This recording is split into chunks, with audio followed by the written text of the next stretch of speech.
אהלן, כאן יובל כהן. אני אספר לכם קצת על עצמי. אני מתעסק בעסק ביתי כבר קרוב לשנה, עסק שמניב הרבה רווחים, והרבה שואלים אותי כל הזמן לגבי שיווק רשתי, והאם זה כדאי והאם זה עובד. אז אני רוצה להראות לכם בסרטון הזה קצת את האמת לגבי השיווק רשתי, כל מה שבעצם לא רוצים לספר לכם. אז ככה, למה שיווק רשתי רגיל פשוט לא עובד? למה לא מרוויחים מזה כסף? למה הרוב בעצם לא מרוויח מזה כסף? והאמת לגבי התעשייה שלא רוצים שתדעו. יש כמה דברים בתעשייה הזאת שלא ממש מגלים לכל מי שנכנס לתעשייה בפעם הראשונה, והסיבה היא שאם הוא ידע הוא פשוט לא ייכנס כי הוא יודע מראש שהוא לא ירוויח כסף. אז בואו נתחיל. אז ככה, יש לנו פה עץ שיווק רשתי קונבנציונלי, עץ רגיל או עץ בינארי, זה לא באמת משנה. מה שמספרים לכולם בעצם זה, תיכנסו, אני אדבר יותר בהמשך על המוצרים עצמם, אבל אני מדבר כרגע על השיווק רשתי עצמו. תיכנסו, הנה אני יובל, אני למעלה, תביאו מספיק שני אנשים, אז אני הבאתי את משה ואת יוני, אוקיי? תלמדו אותם להביא שני אנשים, כמובן שכל אחד מהם משלם עלות חודשית בדרך כלל מאוד גבוהה, $150-300, גם שמעתי על $1,000 בחודש, תלוי בחברות. אז אני הבאתי את יוני ואת משה, לימדתי אותם גם להביא כל אחד שתיים, אז הם הביאו את גיל וחיים, ענת ומייק.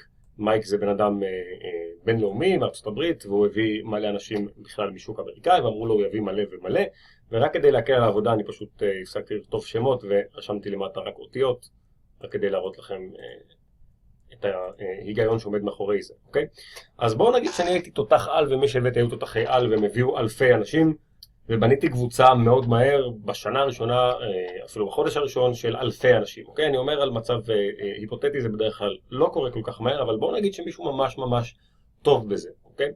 הוא הביא מלא מלא אנשים. עכשיו, מה שלא מספרים לאף אחד, זה שהמנוי החודשי הוא העסק היחיד. זה נכון שיש מוצרים, אך בדרך כלל המוצרים מרוויחים קצת כסף, וגם בדרך כלל המוצרים מאוד מאוד יקרים.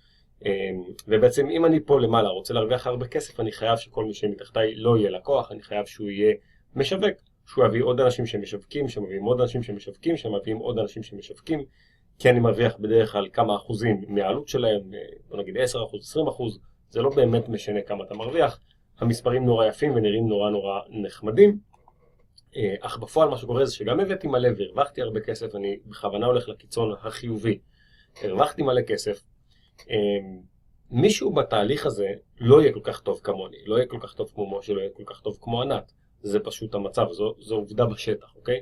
בואו נגיד שפה למטה אנשים לא מצליחים להביא יותר אנשים, מתישהו זה יקרה, מישהו הרי נופל, אולי זה גם מישהו פה באמצע שהוא לא מצליח להביא אנשים. בואו נגיד שהבחורים פה למטה מפסיקים להביא אנשים מהסיבה הפשוטה שהם פשוט לא מצליחים, הם מנסים, לא מצליחים להביא אנשים.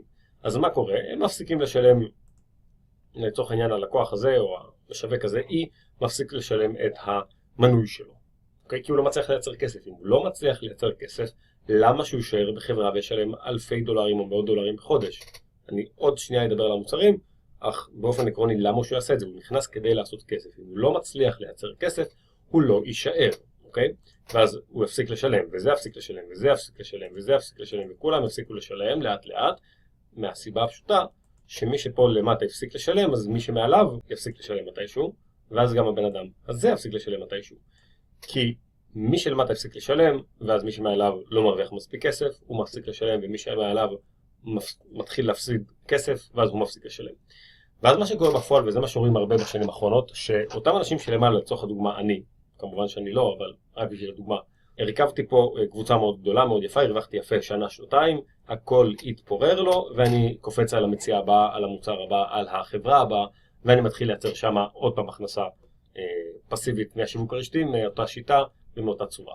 הסיבה לכך, כמו שאמרתי קודם, הסיבה שזה קורה זה מכיוון שאנשים פשוט לא מרוויחים כסף, כי מישהו מפסיק להביא אנשים, כי הוא פשוט לא מצליח, ואז הוא מפסיק את התשלומים שלו, ואז מי שמעליו מפסיק את התשלומים, כי הוא מפסיד כסף, כי הוא כבר לא מרוויח כסף על מי שלמטה, וכולי וכולי וכולי.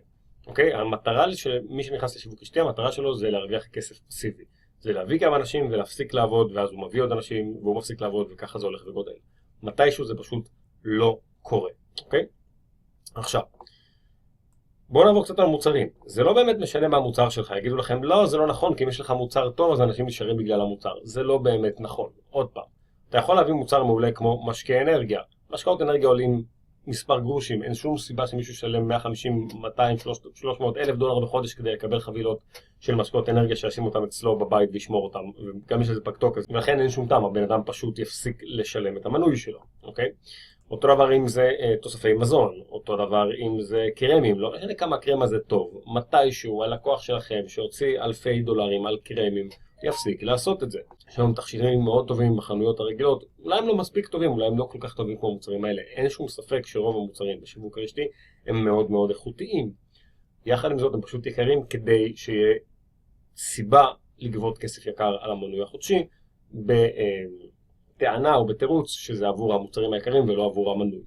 תכלס, הכסף שמשלמים חודשית זה עבור המנוי, המוצרים זה רק תירוץ כדי שיהיה סיבה לשלם מנוי ושתישארו במערכת. וכמו שכבר הסברתי קודם, הרוב לא מצליחים להביא אנשים ולכן לא נשארים במערכת ולכן גם לא צריכים את המוצרים מתישהו, ואז מפסיקים לשלם. זה לא משנה אם זה מדבקה נגד כאבים לגב שנתקלתי לאחרונה, זה לא משנה אם זה קפה, יש חברת שיווק רשתי או שניים מאוד גדולות בארצות הברית שמוכרות קפה והתעניינתי בזה, כי קפה זה באמת מוצר נצרך, אבל שוב, המודל הוא אותו מודל.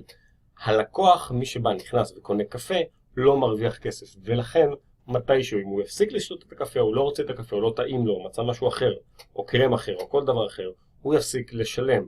אם הוא משווק, הוא יפסיק לשלם כי הוא לא הביא אנשים, וכהוא לא צריך את המוצר יותר, כמו שאמרתי קודם. אם זה לא רווחי לאף אחד, אנשים יפסיקו לשלם, ואז בסופו של דבר זה לא רווחי גם לכם. אוקיי? גם אם הייתם מאוד טובים. המציאות בפועל היא שאתם תבואו, תיכנסו עם הרבה אנרגיה, תביאו 2-3 אנשים, אני אחזור שנייה למעלה, אם אתם אני אביא את יוני ומשה, והם לא הצליחו להביא אנשים, ואז כל מה שקרה פה למטה יקרה אפילו הרבה יותר מהר והרבה יותר מוקדם. זאת פשוט, אלה העובדות בשטח, זה המציאות שקורה היום. אוקיי? אז כמו שאמרתי, זה לא משנה אם זה המוצר, אם זה הקפה, אם זה שרתי מחשב, שעכשיו נתקלתי לאחרונה, שמציעים לכם להיכנס לשיווק רשתי, שזה שרתי מחשב, שאתם מרוויחים כסף על כך שהמחשב שלכם הוא שרת של חברה, בפועל מרוויחים גרושים מזה שאתם שרת, מרוויחים הרבה מלהביא אנשים, וכמו שהסברתי קודם, זה פשוט לא קורה. אז איך פותרים את כל זה? אמרתי את זה באמצע מספר פעמים, לא יודע אם הבנתם.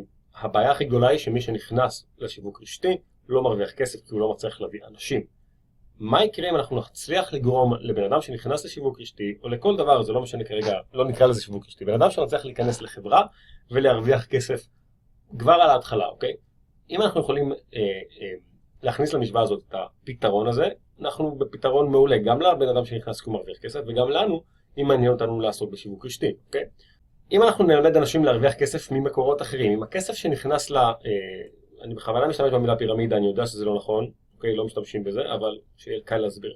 אם הכסף שנכנס פה ומגיע אליי למעלה, לא נכנס מהמנויים או מהמוצרים עצמם של החברה, אם הכסף נכנס כאן ממקור שונה, לצורך הדוגמה, אם הכסף נכנס מפלטפורמה כמו אמזון, אם הכסף נכנס מפלטפורמה כמו פייפל, כמו eBay, כמו גוגל, אם הכסף של מי שנמצא פה למטה, אוקיי, אם הוא מרוויח כסף, בוא נגיד $200 בחודש, $300 בחודש, מפעילות שהוא עושה מחוץ לחברה, מחוץ לשיווק הרשתי, באי-ביי, בפייפל, בכל מקום אחר, אוקיי, באמזון, בגוגל, והוא מרוויח שם הכסף, האם יש סיכוי יותר גבוה שהוא ממשיך לשלם את המנוי החודשי שלו בשיווק הרשתי, מנוי לא גבוה של $20, $50, $150 בחודש, אוקיי?